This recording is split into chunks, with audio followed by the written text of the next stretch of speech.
Section 1. The New Rules of Open Government, Digital Transparency, Governance Innovation. I know. It sounds like a class you'd fall asleep in. It sounds like something a politician says right before they ask for your money and then disappear. Think of it like this. You wouldn't trust a restaurant that hides its kitchen, right? You want to see that things are clean, that the chef isn't, sneezing into the soup. This is the same idea, but for the people running your city or your country. It is about making government work in a clear, open way so we can all see what's cooking.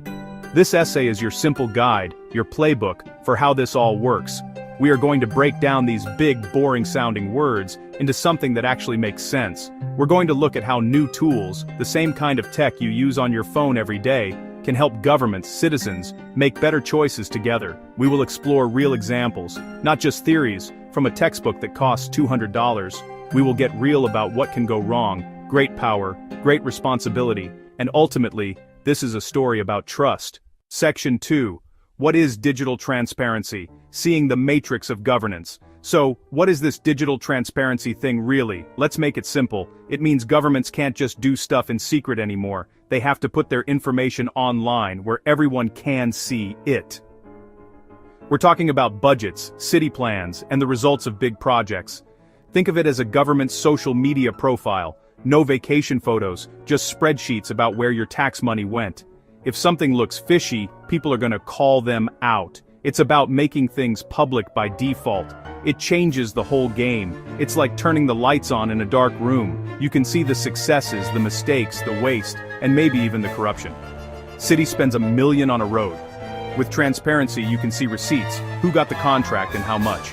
It's harder to hide a $100,000 consulting fee to a cousin. But it's also about building confidence. A government that shares data says, we have nothing to hide. We trust you to judge for yourself. Think about a woman named Maria who lives in a small town. The local government promised a new park, but months passed and nothing happened. In the old days, you'd make calls and file requests designed to make you give up. With digital transparency, she goes to the town's website. She finds the tracker, budget approved but funds never released. She shares the link with her neighbors. Suddenly it's not just Maria asking questions, it's the whole community. That is the power of making information accessible to everyone. Open data leads to open trust. When things are open, it's harder to play games behind our backs. Information becomes a bridge connecting people in power with the people they serve. Let's pull back the curtain and use digital tools not just to watch leaders, but to work with them to build a fairer system. This isn't just data or websites, it's changing the relationship. Clear services, simple charts, real understanding. Section 3. What is governance innovation? Upgrading the system software. If digital transparency is about showing your work, what is governance innovation? It sounds like corporate jargon, but it simply means finding better ways to run things. Think about your phone. Updates, fix bugs, add features, and make it run smoother. Governance innovation is a software update for your government. Get rid of clunky systems, make services faster, smarter, and fairer. For too long, fill forms in triplicate, wait in 3 lines, then get told it's the wrong paperwork. Use an app to report a pothole instead of a hotline nobody answers. Brainstorm a new community center online, not at a 2 p.m. Tuesday meeting. Modern tools to solve modern problems, and a new way of thinking. Shift from top-down to collaborative. Use anonymous location data to see where people actually travel. Decisions based on evidence, not guesswork. Maria's town tries something new, a simple poll. Playground, dog run, community garden, vote with one click. A small change, a huge shift, inviting people into the solution. Section 4. How technology makes open government possible. So how does this happen? It's not magic, it's technology. The same tech that orders pizza or debates pineapple powers open government. One big game changer, real-time data. Sensors on buses and pipes send constant updates, no guessing. Bus 42 is on time or not, and they know, and so do you. No more standing in the rain wondering if it will show. Dashboards and portals turn complex data into simple, useful views. See pie charts for schools, police, road repairs. Click to drill into projects. Status, budget, from headaches to clarity in seconds. APIs, secure doorways that let software talk. Open APIs let students and startups build useful apps. Share inspection data. Let people check a restaurant's score before they eat. Participation platforms let people post ideas, comment on budgets, and vote on projects from home. It lowers barriers. 10 minutes while the kids sleep brings more voices into the conversation. This isn't just nice ideas, it's happening worldwide. Many cities created open data portals. New York, Seoul, publishing maps of trees, crime stats, public restrooms. A young programmer in Chicago built an app that texts you before street sweeping. Move your car, avoid a ticket. A small thing, but it helps. Budget transparency. Brazil and Mexico publish national budgets in easy formats. You don't need to be an accountant. See healthcare and defense spending. In some cases, follow money from Treasury to village school construction. Every transaction. Paris sets aside hundreds of millions. Submit ideas, vote. Winners get funded and built. Real power over real money. In flood-prone India, communities installed low-cost water-level sensors. Data feeds a public dashboard and triggers alerts when danger levels hit. Texts go out, families evacuate, lives saved. A case where open government is life or death. Open data, open trust, in action. So, we have open data and new tools. What's in it for the average person? The biggest benefit is trust. It's hard to trust what you can't see. Operating in the open demystifies the process. You see numbers, check facts, hold leaders accountable. Transparency builds a bridge of confidence. Better services. Leaders with real-time data manage more effectively and spot problems early. If buses are always late, they investigate traffic, bad schedule, and fix it. If clinics run low on medicine, data shows it and supplies move faster. Open data exposes disparities, parks or response times, forcing action to serve everyone fairly. Simple ways to participate lead to a stronger democracy. You get a real voice. Government happens with you, not to you. It's not all sunshine. Making government open and digital brings serious risks. Privacy. Governments hold health records, addresses, income. If not protected with extreme care, it can be stolen and used to harm vulnerable people. Limit collection and anonymize before sharing. Bias. Algorithms are only as good as their data. Train on biased arrest records and you reinforce patrols and inequality. Governments must test for fairness. Security. Open systems are exposed. A breach that changes budget numbers or spreads false data can destroy trust. Protect digital infrastructure like roads and bridges. Misinformation. Open data isn't automatically understood. Without context, a spike looks scandalous. Maybe it was an emergency repair. Don't dump raw data. Provide explanations, simple summaries, and trusted analysis so people can make sense of what they see. How do we move forward safely? Build a firewall of trust with rules and careful design. Start with strong laws. What data can be collected? How it can be used? What stays private? Privacy first. Share data in open, simple formats, not weird files needing expensive software. Use open source tools so researchers and citizens can inspect, find bugs, and audit for bias. Run regular audits, bias, security, and errors with independent reviewers and civil society. When AI affects people, loans, tax flags, there must be explainability. No black boxes. Engage the public. Workshops to find and understand data. Simple feedback to report errors or ask questions. Actively include overlooked communities. Co-design so tools work for them. Trust isn't a transaction. It's a relationship built through continuous, honest conversation. In the end, digital transparency and governance innovation are not just about technology. They can make government more honest, effective, and democratic, building on open data and, in turn, open trust. Today's tech lets us see facts in real time, participate in decisions, and help leaders govern fairly. Powerful changes demand powerful safeguards, protect privacy, fight algorithmic bias, and secure digital systems. Balance openness with deep responsibility, clear laws, transparent tools, and partnership with the public. Here is the call to action, the 10-minute mandate. Leaders, start small, start now. Pick one service, bus schedules, school budgets, or restaurant inspections. Make the data radically transparent with a simple dashboard and feedback form. Protect privacy like it's priceless. Audit for fairness. Show impact. Citizens, take 10 minutes. Find your local data. Ask for what's missing. Learn a simple chart, comment, or vote. Use your voice and the data to hold leaders accountable. Open data only leads to open trust when we all participate together. Have you ever reported a problem in your town? Maybe a deep pothole on your street. You fill out a form online, or you call a city number. You report it, you hit submit. Then, silence. Days turn into weeks. Weeks turn into months. The pothole is still there. You have no idea if your report was received. You do not know if anyone is assigned to fix it. You have no clue when or if it will ever be repaired. This small frustration is a big problem. It makes you feel ignored. It makes government feel like a distant, confusing black box. You put your problem in, but nothing comes out. This erodes trust. It makes us feel powerless. This feeling of being unheard is a pain point for many people. It is not just about potholes. It could be about a building permit application. It might be about a request for public information.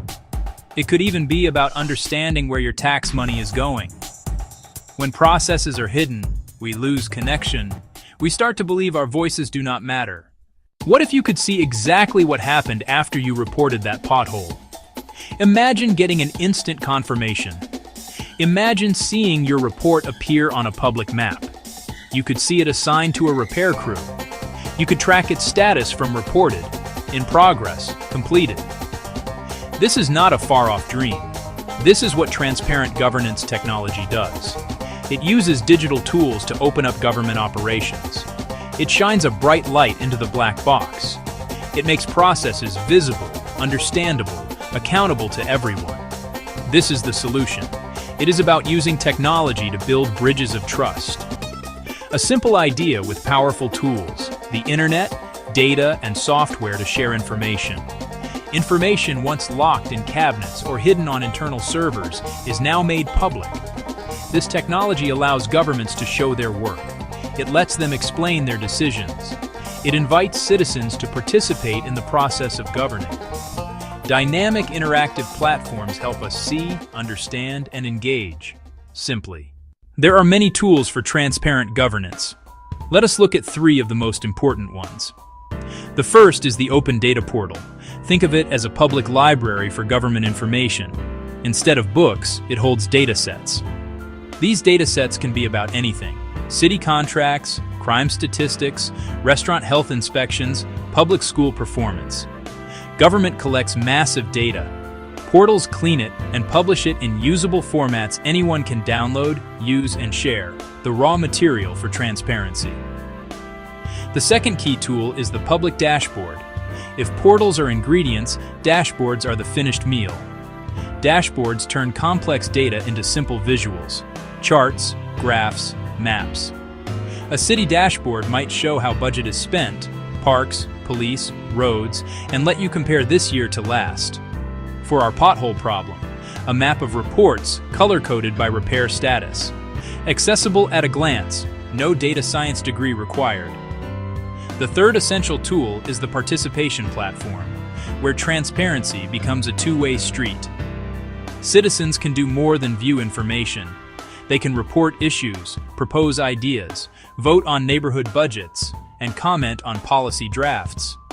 Examples like Decide Madrid and V Taiwan bring public deliberation online, letting many more people contribute knowledge and voice. Together, these tools form an open government ecosystem. Portals provide verifiable facts. Dashboards make them understandable. Participation lets people act. They break down walls and make institutions more transparent, more responsive, and more worthy of our trust. When governments use these tools effectively, the benefits are clear. The most important, increased public trust.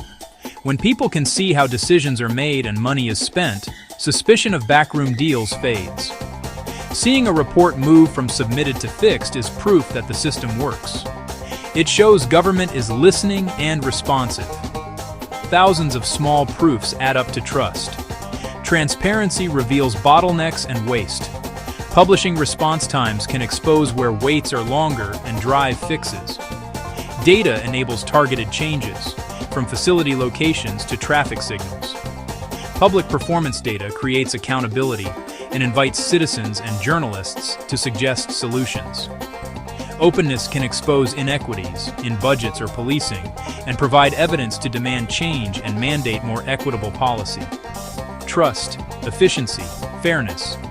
Greater trust leads to more participation, which brings better ideas and data, which improves services. The relationship becomes collaborative, proving that openness is a practical strategy for better governance. Simply launching a website is not enough. We need basic rules. First, data quality. Information must be accurate, complete, timely. Outdated or missing data misleads. Low-quality data can erode trust. Invest in processes and people to keep data reliable and current. Second, clear, user-centered design. Tech should simplify, not complicate. Design for everyone. Simple, visual, intuitive, mobile-friendly, accessible. A grandparent and a high school student should both get it instantly. Third, no one left behind. Combine online with offline outreach. Meet people where they are. Multiple paths to be heard. Fourth, process accountability. Show how input is reviewed and why decisions are made. Opening up government is powerful, but must be done responsibly. As we share more information, we must protect people. First safeguard, privacy. Not all data should be public. Health records, social security numbers, home addresses must be protected. Release datasets only after rigorous anonymization. Be open about operations, not private lives. Second safeguard, security. Government portals are prime targets. Use strong encryption, regular audits, and clear response plans to defend trust. People must feel the platforms they use are safe. Third, clear policy and legal frameworks. Codify what is public, what is private, and the decision processes. Establish who ensures data quality and how appeals work. Durable, predictable rules outlast leaders. Finally, independent oversight. Government cannot police itself. Independent bodies review compliance, investigate complaints, and audit portals. Civil society, journalists, and researchers are vital watchdogs. External oversight makes transparency real and ensures safeguards truly work. Before 2010, reporting a problem in Boston was a lot like the pothole story. You had to know which of the city's 40 departments to call. Public Works for a pothole. Parks for a broken bench. It was a maze. Citizens gave up. Inside City Hall, data was siloed and cross-jurisdiction tracking was hard. Then came Citizens Connect, now BOS 311, the proof of a new way. One simple front door. Snap a photo, upload, and submit from anywhere. GPS pins the location, a central system receives it, and a public map displays it. Requests, auto-route. You get a tracking number and can follow progress. Behind the scenes, a unified system broke down departmental walls. Leaders saw real-time neighborhood problems, spotted trends, and allocated crews more effectively. The results were dramatic. Trust increased and services became more efficient. Tens of thousands of issues were reported and fixed faster across the city. Data informed smarter maintenance and infrastructure investments, changing the relationship for the better. In Brazil, there was long-standing suspicion about federal spending. Billions flowed to cities and nonprofits for schools and healthcare, but then disappeared into a black box. Projects stalled or never started. Stories of corruption weakened public faith. Brazil's Comptroller General, CGU, launched the Transparency Portal, a massive open data site. It tracks expenditures in near real time. Anyone can search every payment, amount, recipient, and purpose. Revolutionary in a place where such data was once secret. Journalists traced suspicious payments and exposed wrongdoing. Communities checked if clinics were built and used official data to demand action. The portal helped recover billions and prosecute corruption and deter future misuse. A world-class example, open data fighting corruption, raising integrity, and giving citizens oversight. When information is public, people can participate meaningfully in how their tax money is spent. Transparency turns a black box into a glass box and builds trust. We have seen the pain of opaque government and the proof that technology offers solutions. Portals make government transparent. Dashboards make it efficient. Participation makes it fair. The path from pain to proof is paved with transparency and built together. Start today. Visit your city's site, find the open data portal or dashboard, use the 311 tools, and invite neighbors. Leaders, be brave. Start small. Launch one dataset, one dashboard, one simple reporting path. Trust is earned. The first step is opening the door. Let us replace the black box with a glass box and build a truly trustworthy government. The work begins now. Every single person on this planet is born with something precious. It is a quiet, inner light we call human dignity. This simply means that each of us has worth, not because of what we own, not because of where we come from, but simply because we are human. From the bustling streets of a vast city to the quiet stillness of a remote village, this truth connects us all. Every life matters equally. Every person deserves to live with respect, safety, fairness. This is the very heart of what we call human rights. They are not granted by governments. They are the birthright of every member of our human family. But these rights do not protect themselves.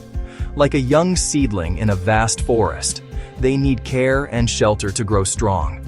They can be trampled, ignored, forgotten if we are not careful. So we have built systems to guard them.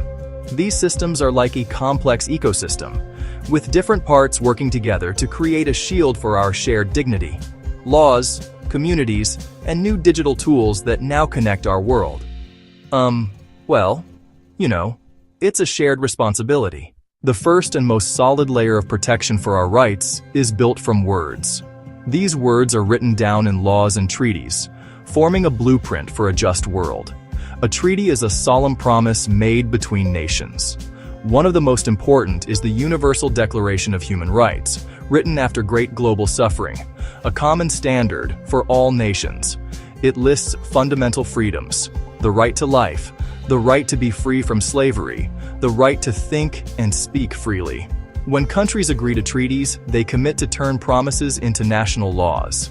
These laws make rights real within a country's borders. They can forbid discrimination, ensure fair pay, and protect private family life from intrusion. They create rules that everyone, including leaders, must follow. No one is above the law. Power must be accountable. But a law on a page is not enough. It needs a voice. That voice comes from courts, where people go when their rights are violated. If someone is treated unfairly, arrested without reason, or silenced for speaking their mind, a court can listen and make a judgment. Some courts operate globally or regionally. The International Criminal Court can address the gravest crimes, like genocide. Regional courts let people bring complaints against their governments. These systems make leaders and states answerable and offer peaceful ways to correct injustice. While laws provide the skeleton of rights protection, it is people who give it flesh and blood. Social systems, community groups, charities, activists are the living, breathing part of this protective ecosystem. These groups, often called NGOs, work on the front lines every day. They bring food to the hungry. They provide shelter to the homeless. They offer legal aid to those who cannot afford it. They document what is happening on the ground and bear witness when rights are abused. They give a voice to the voiceless. They act as watchdogs, monitoring governments and corporations, checking if promises are kept, writing reports, gathering evidence, and alerting the world. When a government passes a harmful law, or a factory pollutes a community's water, these groups are often the first to sound the alarm. Their work creates pressure for change. The media is another vital part. Journalists uncover the truth and share it widely. Through stories, photographs, and broadcasts, they shine a light into the darkest corners. Investigations can expose corruption, document crises, and move millions to demand action. Social media lets ordinary people share stories and organize for change, power that requires truthful, kind information. Communities are the most fundamental social system. Protection begins with neighbors, grows in schools, and expands in community centers where differences become strengths. Social movements, thousands or millions united, have driven many of history's greatest victories. In grassroots connections, simple acts of people standing up for one another, the true strength of a society is found. In our time, a new and powerful dimension has been added. The digital realm. The internet, smartphones, social media. We communicate, learn, live. This world offers incredible tools for protecting and promoting our rights. A witness can record evidence for court. Activists can organize protests and share information safely, even under the watchful eye of an oppressive regime. Stories of courage can cross borders in an instant. New rights need protection, data privacy and freedom of expression online. Our digital footprints are valuable. Rules are emerging to give people more control over personal data. We must balance free expression with limits on hate and disinformation. Yet this frontier is filled with dangers. The same tools that protect can violate. Governments can spy, silence dissent, and punish critics. Platforms can become breeding grounds for harassment and coordinated hate. Speed and anonymity fuel lies that poison discourse. Building a safe digital world requires balance. Companies designing for safety and privacy, governments protecting digital rights without stifling speech, and all of us becoming more aware. Strong passwords, spotting falsehoods, and respectful conduct are essential skills for responsible global citizens. So yeah, we all have a part to play. The systems that guard our rights are not separate islands. They are interconnected threads in a single woven safety net. The true strength comes from how they work together. Legal, social, digital. A law may exist on paper, but it often takes a community group to help people use it. A digital tool can capture evidence, but a court must deliver justice. When the parts synchronize, their protective power is magnified, creating a formidable defense for human dignity. Consider a real-world example. A factory pollutes a river, making people sick and destroying livelihoods. A local environmental group notices first. They document the pollution, collect samples, and record testimonies. They share evidence with a national human rights NGO, which files a lawsuit, and with journalists who inform the public. News spreads rapidly online, creating pressure on the government. In court, photos, videos, and scientific data become critical evidence. The court orders the factory to stop polluting and pay for cleanup. The social group was the censor. Digital tools provided proof. The legal system delivered justice, and media ensured the case could not be ignored. Without any one element, the outcome might have been very different. Even the strongest safety net can have holes. The systems designed to protect our rights face immense and persistent challenges. In law, enforcement can be weak. Treaties are signed but not implemented. Courts can be slow, underfunded, or pressured, leading to delays and bias. For many, especially the poor and marginalized, justice is too expensive or complicated. A right that cannot be defended is an empty promise. Social systems struggle too. Defenders, journalists, and community activists face threats, harassment, imprisonment, even violence. Many operate with limited resources, constantly seeking funding to continue vital services. Public attention shifts quickly, leaving those on the ground to struggle far from the spotlight. Technology misuse grows. Authoritarian surveillance creates fear that stifles free expression. Disinformation and hate speech spread. A digital divide leaves many behind, deepening inequality. When a court is biased, a journalist is silenced, or private data is stolen, the entire system is diminished. Recognizing weaknesses is the first step to mend them. It requires vigilance, adaptation, and a collective will to repair the holes. Knowing the challenges is not enough. We must find solutions. We can and must strengthen the systems that guard our rights. Reinforce legal foundations. Not just signing treaties, but fully implementing them into strong, clear, fair national laws. Resource justice systems so they function independently and efficiently. Fund legal aid so everyone has access to a lawyer and a fair hearing. Justice must be a public service, not a luxury. Nurture and protect social systems.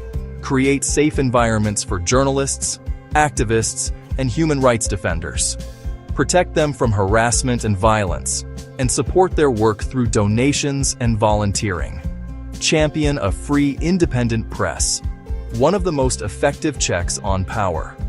Back local organizations to build resilience and first-line response networks when rights are threatened. Demand privacy and safety-first platform design and clear rules for handling harmful content like hate and disinformation. Pass modern privacy laws that give real control over personal data. Invest in digital literacy so people can harness benefits and avoid pitfalls. The great systems may seem distant and complex, but they are built upon the actions of individuals. Every person has a role to play, and your contribution matters more than you think. Begin with knowledge. Learn your rights. Read the Universal Declaration. Understand issues in your community and around the world. Once informed, act. Start small. Join a local group. Environmental protection, refugee support, fighting poverty. Volunteer your time. Practice human rights daily. Respect, listen, stand up for someone being treated unkindly. Be a responsible digital citizen. Check facts before sharing. Refuse rumors and hate. Support in-depth reporting. Protect yourself and others with good digital hygiene. Your mindful presence makes the online space safer for all. Use your voice. Support organizations, sign petitions, contact representatives, vote for leaders committed to dignity and equality. We have journeyed from grand halls of justice to quiet conversations between neighbors. Laws provide the rules, social groups provide the heart, and digital tools connect and bear witness, forming a global shield for everyone. Brothers and sisters of Earth, today, I stand before you not as a leader, not as a prophet, but as a humble servant of humanity. I speak to you from the depths of my soul, with a message that transcends borders, religions, races, and species. This message is not mine alone, it belongs to all of us, for we are all children of the same origin, descendants of Adam and Eve, bound by the same breath of life. From the moment the first star ignited in the cosmos, to the birth of our planet, to the emergence of life, and finally to the rise of humanity, the universe has been weaving a story of unity. Yet somewhere along the way, we forgot this truth. We divided ourselves into nations, tribes, and ideologies. We built walls instead of bridges, waged wars instead of peace, and sought power instead of love. But today I call upon you to remember, we are one. The time for peaceism has come. Peaceism is blessing and guidance for all. It is a way of life. It is the recognition that every living being, human, animal, plant, and even the earth itself, is interconnected.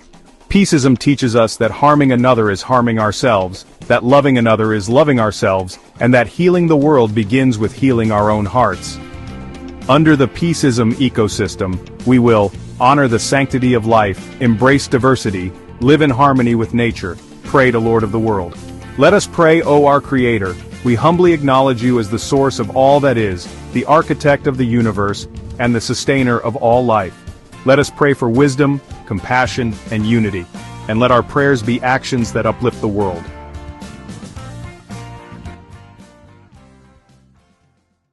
Dear Lord of the world, known by many greatest names, we come before you as one family, one heart, one soul. Guide us to see the light within each other. Teach us to forgive, to love, and to serve. Help us to heal the wounds of the past and build a future of peace. May our hands work together, our voices sing together, and our spirits rise together, for we are your servant, and in you, we are one. Amen, Amin, Shalom, Om Shanti Ash, and so it is. This is not just a dream, it is a calling. Each of us has a role to play in this great awakening. Whether you are a teacher, a farmer, a scientist, an artist, or a leader, your contribution matters. Let us educate the next generation in the ways of peace and unity. Create systems that uplift the poor, heal the sick, and protect the vulnerable. Innovate technologies that serve humanity and the planet, not destroy them. Spread love in every word, every action, and every thought. If this message ignites a fire within you, if it stirs your soul and compels you to act, then let us carry it forward together. O Lord of the world, we thank you for the beauty of the world, the wonder of nature, and the precious gift of life. We are grateful for the sun, the moon, the stars, and the vibrant tapestry of creation. Let us strive not just for the Nobel Peace Prize, but to touch the hearts of all beings, from the tiniest ant to the grandest whale, from the deepest ocean to the highest peak. The time has come to transcend our differences and embrace our shared humanity. The time has come to heal the scars of the past and forge a future brimming with hope. O Creator, bless us with peace, joy, and purpose, and grant us the strength to overcome challenges and to persevere in your service. We are one. We are peace. We are the change. Thank you, and may the light of unity guide us all. We pray in the name of the Creator, the source of all things. Amen.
Redefining justice through compassion, dialogue, and community restoration. Transformative restorative justice prioritizes healing over punishment. An introduction. A young boy named Mateo threw a baseball. It was a wild pitch. The ball sailed over the fence. It crashed through his neighbor's kitchen window. Glass shattered everywhere. Mateo's heart pounded with fear. He wanted to run and hide. Mr. Henderson rushed in, saw the damage, and felt a surge of anger. He considered calling the police and demanding money. The room felt as broken as the glass. Instead, a community mediator suggested they sit down together and talk. Mateo apologized and explained it was an accident. Mr. Henderson described feeling startled, unsafe, and worried about costs. It was simple, but powerful. Restorative justice asks, who was hurt? What do they need? Who is responsible to make it right? They made a plan, helped pay for the window, and worked together, building trust where fear once lived. What is restorative justice? We often equate justice with punishment, courts, fines, prison. But victims can feel unheard, needing answers, safety, and closure. Restorative justice focuses on healing harm to people and relationships. It brings everyone affected into a structured conversation. They share impacts, then decide what must be done to make things right. 3 principles guide the work. Center victims, require repair, include all stakeholders. Common practices include circle dialogues in schools, victim offender meetings, and community repair projects. Not a quick fix, an honest process leading to transformation and stronger bonds. One foundational practice is the circle dialogue. A circle has no head. Everyone is seen and heard equally. Listening is as important as speaking. A trained circle keeper guides with a talking piece, feather, stone, or small ball. Whoever holds it speaks from the heart. Everyone else listens. Simple check-ins move toward harder truths. A school tried circles instead of suspensions, including students, friends, parents, teachers, angry, scared, confused, sad. They heard stories behind the anger, teasing, exclusion, anxiety. They agreed on respectful communication and a school beautification project. Fights dropped, trust and cooperation grew. The process is simple, its impact profound. Another powerful practice is the victim offender meeting. Voluntary, carefully prepared, and facilitated for safety. Facilitators ensure readiness, clarify needs, and establish ground rules. For many victims, it is the first chance to speak directly. Maria's convenience store was robbed by a teen. She felt fearful and distrustful. Offered a meeting, she hesitantly agreed. She described how the robbery changed her life. Hearing her directly had a profound effect. He was desperate, made a terrible choice, and apologized sincerely. They created a repayment plan and he committed to job training. Maria began to heal. He found a turning point. Beyond punishment, facing human impact can lead to accountability and change. Restorative justice emphasizes concrete action to fix harm. Reparation can be financial and meaningful acts that repair trust. Specific repairs are decided together by those affected. A vandalized park left neighbors sad and unsafe. Instead of charges, a restorative meeting was held. Teens heard how their actions hurt real people. They co-created a comprehensive repair plan. Weekends of work restored the space and showed commitment. The community began to see them as contributors, not problems. Repair fixed damage and rebuilt relationships and pride. It really changed how people related to each other. Restorative justice places victims at the center. They gain voice, choice, answers, and can state what they need to heal. Anxiety, anger, and trauma can ease with meaningful closure. For those who caused harm, genuine accountability, not passive punishment. Understand consequences, take steps to repair. It encourages empathy, moral growth, and conflict resolution skills. Benefits ripple outward, strengthening the social fabric. Communities learn they can solve problems together. It can be more efficient, reduce burden, and prevent future harm. A win-win-win: healing, accountability, and safety. From cycles of punishment to cycles of healing and repair. Challenges exist. Participation must be voluntary. Offer alternative supports. Hold accountability by other means if needed. Trained facilitators ensure safety, fairness, and turn-taking. Invest in facilitator training. Begin with lower-stakes conflicts. For serious cases, restorative work can complement, not replace, legal processes. Start small. Build momentum with early successes. Educate. Direct accountability is often harder than doing time. It's about being smart on harm. Center safety, repair, and learning. Change doesn't require an overhaul. Start small. Learn and share. Book clubs, screenings, speakers. Pilot circles in schools and neighborhood associations. Showcase small victories and build capacity with trainings. Maya's stolen bike became a chance for repair, apology, return, a stronger lock, and community service. People are more than their worst actions. The best response: mend, restore, reconnect. Advocate for classroom circles. Ask leaders to offer meetings. Organize a cleanup. Train as a facilitator. Turn toward conflict with courage. Listen with humility. And repair with creativity. Justice isn't only delivered from on high. It's created together, every day. Maria's bike was gone. She stood on the curb and held nothing. The lock hung empty on the post. Her hands shook a little as she told her teacher what happened. She had used that bike to get home each day. Night felt colder now. Her walk home felt longer. She missed the way the wind used to push her worries away. Ramon saw the empty space where the bike had been. He felt a quick shame. He had taken it on a dare. He did not mean to hurt Maria so much. He felt small when he saw her face. He could not sleep that night. He also feared getting in trouble. Something needed to change between them. People in the school worried.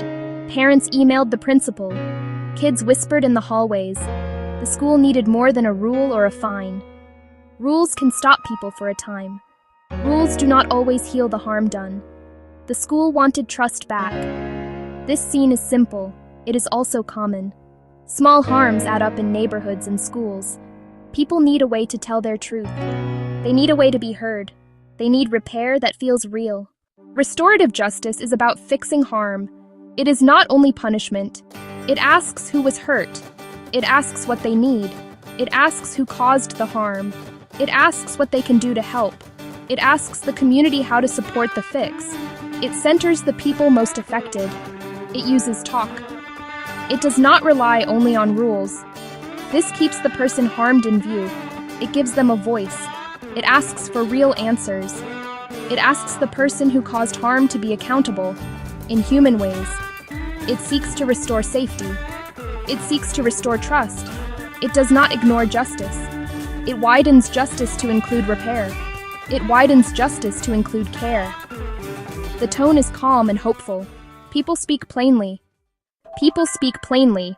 They name facts. They name feelings. They name needs. They name limits. They decide together what will help. They make clear plans. They put time on those plans. They check later to see if the plans worked. Restorative justice can join courts. Restorative justice can join schools. It can stand outside formal systems too. It can be short. It can take time. It can be used for small harms. It can be used for some larger ones. It always needs clarity about safety. It always needs clarity about consent. It always asks for trained help.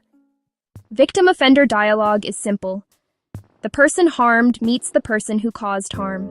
A trained facilitator guides the talk. The harmed person tells their story. The other listens. Questions are asked and answered. They agree on steps to repair the harm. This works when both agree to meet. A family group conference adds family and supporters. It is helpful with young people. The wider group offers ideas and support. They plan how to repair harm together. The group holds each other to the plan. They bring family strengths into the solution. The person harmed can bring a supporter too. The plan can include help to change behavior. A community circle brings many voices. Neighbors, teachers, leaders. Each person speaks in turn. The circle builds trust and shared understanding. It works where harm touches many people. It can begin with a talking piece to guide the flow. The circle often leads to shared agreements for repair. These three models are clear and visual. They show different sizes of gathering. Each model centers the harmed person. Each asks the person who caused harm to respond. Each invites the community to join. Each can be adapted to local needs. They need a way to be heard. They need repair that feels real. They need repair that feels real. The person harmed comes first in these meetings. They say what happened and how it felt. They name what they need to feel safer. They may ask for repair for an apology. They also can set limits. Their consent matters at every step. Their voice shapes the outcome. The person who caused harm is asked to listen and respond. They hear the impact of their action. They are asked to accept responsibility. They may offer repair actions. They may also ask for help to change. This meeting is a chance to learn and to act. It is not a place to blame silently. The community plays a steady role. The community helps create realistic plans, offers supervision and support, and helps restore trust with shared work. Preparation begins before anyone meets together. A trained person speaks with each participant first. They explain the process in simple words.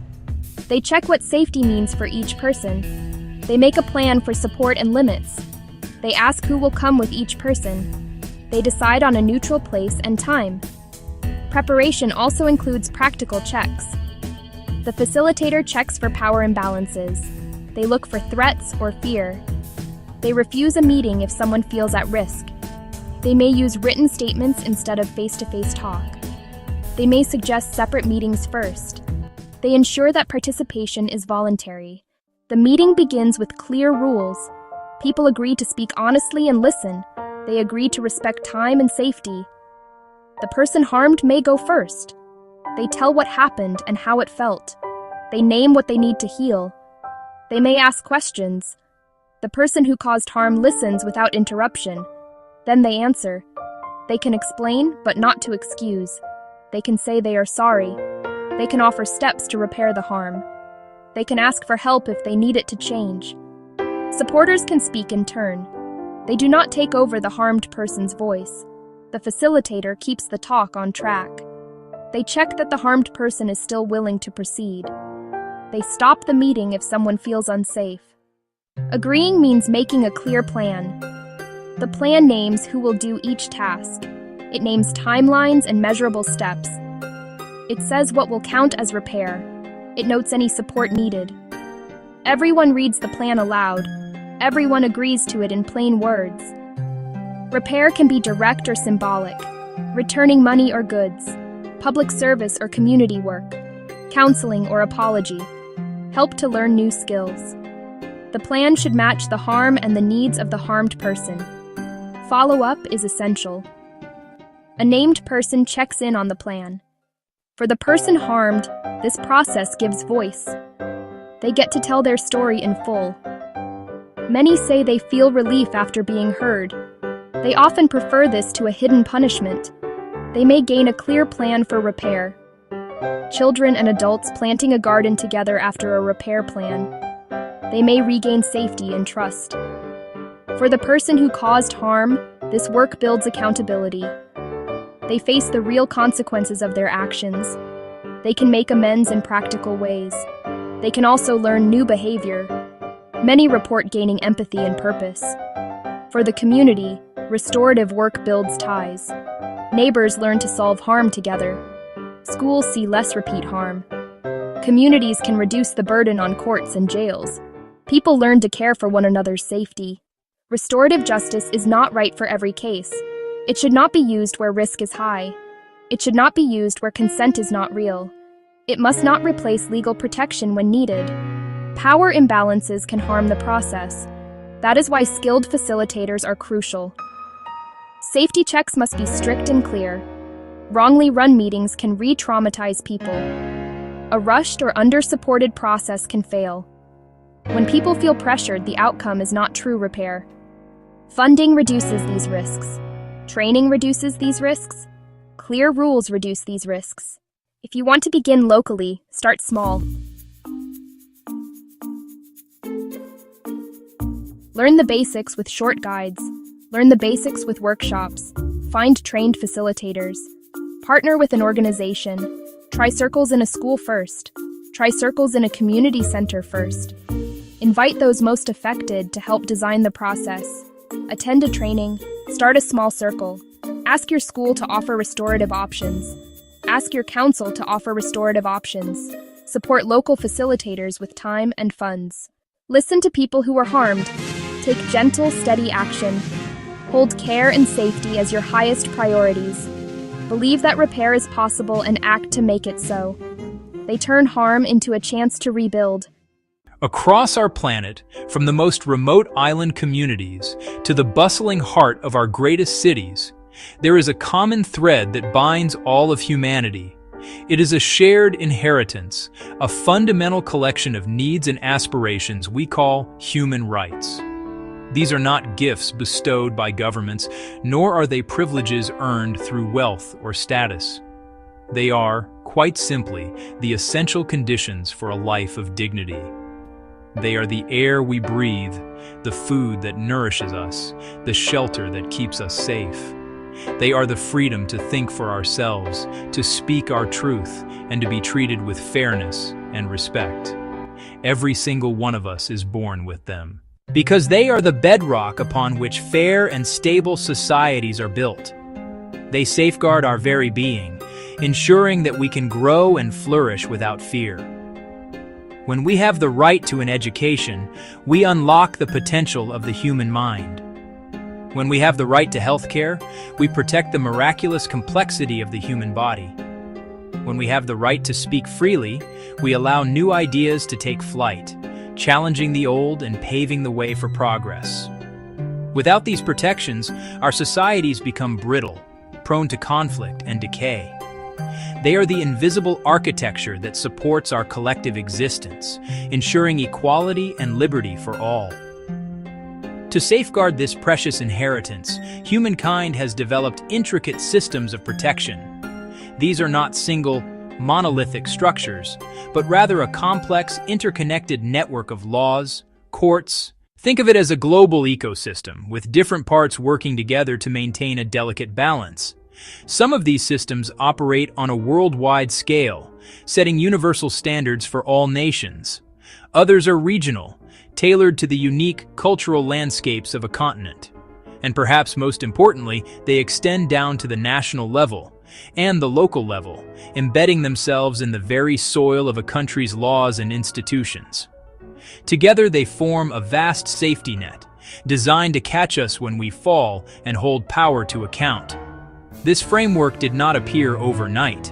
It has been built, piece by piece, over generations, often in the wake of great tragedy. It is a testament to our species' remarkable capacity to learn from its darkest moments and strive for something better. The system is not perfect. Like any natural ecosystem, it faces constant threats and pressures. But it represents a collective promise, a declaration that the dignity of the individual is paramount. At the very highest level of this protective ecosystem, we find the global institutions that form a kind of canopy, casting their influence over the entire world. Chief among them is the United Nations, an organization born from the ashes of a devastating world war. It was here, in 1948, that nations came together to create the Universal Declaration of Human Rights. This extraordinary document was a beacon of hope in a shattered world. For the first time, it listed, in clear and simple terms, the fundamental rights and freedoms that belong to every single human being. While not a binding law itself, it serves as a moral compass, a North Star that has guided the development of human rights law ever since. From this foundational declaration, a whole forest of international treaties has grown. These treaties are formal agreements, like solemn promises made between countries. By signing and ratifying them, a nation agrees to be bound by their rules and to incorporate them into its own legal system. The International Covenant on Civil and Political Rights. It protects our fundamental liberties like free speech and fair trials. The International Covenant on Economic, Social, and Cultural Rights. Of course, making promises is one thing, keeping them is another entirely. To monitor this, the UN has established a series of expert bodies. The Human Rights Council regularly examines the human rights records of all member states, a process that shines a bright light on both progress and problems. Then, there are the treaty bodies.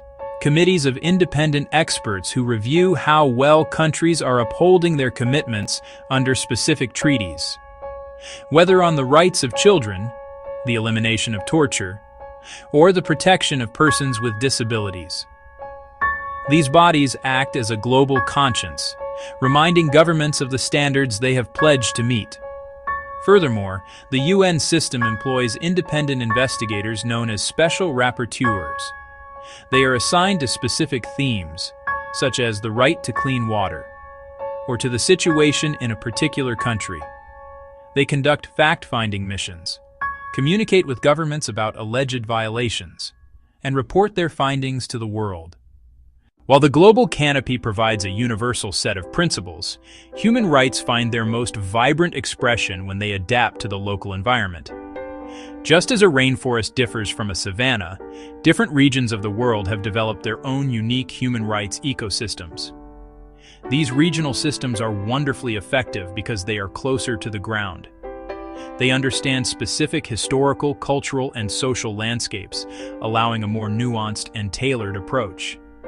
They are a vital middle layer, translating universal ideals into practical, regional action, bringing justice closer to the people it serves. In Europe, for example, we see one of the most developed of these systems. The European Convention on Human Rights is a powerful legal instrument, and its guardian, the European Court of Human Rights, has real teeth. Individuals who believe their rights have been violated and who have exhausted all legal options in their own country can bring their case to this court. Its judgments are binding. They have compelled nations to change laws, release prisoners, pay compensation to victims, ensuring even the most powerful cannot stand above the law. Across the Atlantic, the Americas have their own well-established system. The Inter-American Commission on Human Rights acts as a watchdog, investigating abuses and making recommendations to governments. Alongside it, the Inter-American Court of Human Rights adjudicates cases of serious violations.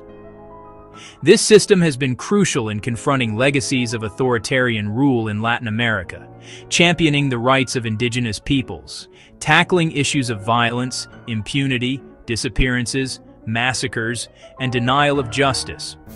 Africa, too, has cultivated its own framework, centered around the African Charter on Human and People's Rights, emphasizing both individual rights and the collective rights of peoples, including the right to development and a healthy environment. The African Commission and the African Court work to promote and protect these values across the continent. While facing immense challenges from underfunding to political resistance, they represent a profound commitment by the peoples of these continents to forge their own path toward justice and dignity, rooted in shared experiences. Ultimately, for the canopy of international treaties and the branches of regional systems to bear fruit, they must be nourished by strong roots at the national level. It is here, within the borders of each country, that human rights are protected or violated in daily life. The most effective safeguard is a country's own constitution and laws.